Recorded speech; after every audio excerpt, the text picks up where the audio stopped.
apakah kecolongan, sebetulnya ini, justru menjadi, tantangan yang seringkali disebutkan oleh Pak Menteri ya dalam rapat, kerja dengan Komisi 9. Ada 6 langkah transformasi yang akan dilakukan oleh Kemenkes begitu. Nah, oleh karena itu hari ini, sebetulnya ketika, semua tidak saling tunjuk, ya mudah-mudahan, ini akan terlihat ya bahwa penanganan ini terorkestrasi dengan baik begitu, tidak berat sebelah ya, ini urusannya urusan obat ya berarti, Badan POM saja. Padahal ya dari, dulu sejak dibentuknya Badan POM melalui Perpres 80 2017, bukan berarti Badan POM bekerja sendiri, tentu saja, terus, bekerja sama, berkoordinasi, berkolaborasi dengan, Kemenkes tentu saja dan juga organisasi profesi lainnya yang memang semuanya bermuara pada, terbangunnya sistem ketahanan, kesehatan nasional.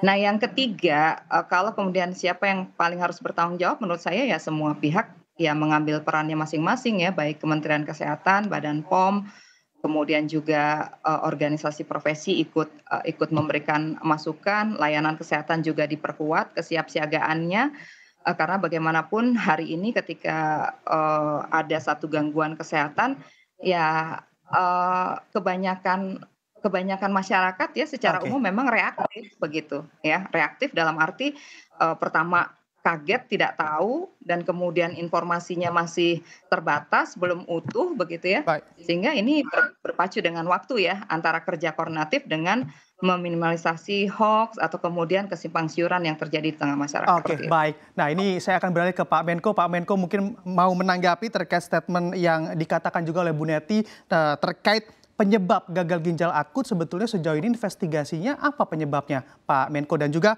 kalau kita perhatikan juga sebetulnya apakah BPOM dan juga pemerintah kecolongan atas hal ini? Silakan, Pak Menko. Saya kira Bu Neti juga sudah menyampaikan bahwa ini bukan soal kecolongan atau ketidakkecolongan, ya. Tetapi bahwa kejadian ini memang sangat tiba-tiba. Karena kalau kita lihat tren gagal ginjal ini itu baru melonjak tajam itu pertengahan Agustus. Kemudian diikuti September dan kemudian Oktober. Dan pada saat yang bersamaan itu ada dua negara yang juga memiliki kasus yang sama, yaitu Zambia dan Nigeria, yang kemudian dari WHO menyampaikan bahwa itu akibat dari keracunan obat yang diimpor dari suatu negara di Asia Selatan. Nah, kebetulan kita juga termasuk importir bahan-bahan baku obat dari negara itu. Karena itu ketika begitu kejadian maka kita juga berhipotesis kemungkinan ini ada masalah kaitannya dengan masalah impor obat.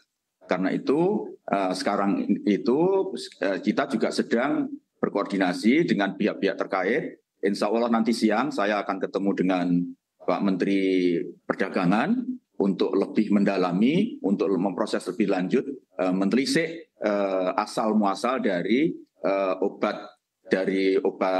bahan penolong obat ini yang kemungkinan dari negara itu dan kemungkinan satu batch ya dengan obat yang sekarang berdampak atau menimbulkan kasus yang sama di Zambia maupun di Nigeria itu.